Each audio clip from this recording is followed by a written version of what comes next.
अवघ्या काही दिवसांपूर्वी साखरपुडा झालेल्या एका तरुण जोडप्याचा धाराशिव येथे भीषण अपघातात मृत्यू झाल्याची काळजाला चटका लावणारी घटना समोर आली आहे। सोलापूर धुळे राष्ट्रीय महामार्गावर धाराशिव येथील रत्नापूर पाटीजवळ हा अपघात घडला। अपघातग्रस्त कार टोलवेच्या कमानीवर जाऊन जोरात धडकली। ही धडक इतकी भीषण होती की यामध्ये कारमधील तरुण जोडप्याचा जागेवरच अंत झाला।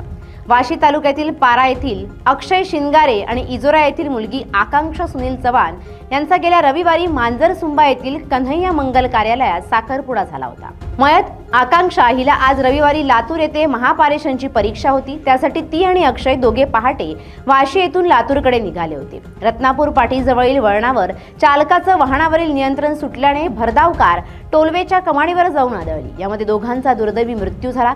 साखरपुड्यानंतर अवघ्या आठवडाभरात या दोघांच्या प्रेम कहाणीचा दुर्दैवी शेवट झालाय। या घटनेमुळे धाराशिवमध्ये हळहळ व्यक्त केली जाते।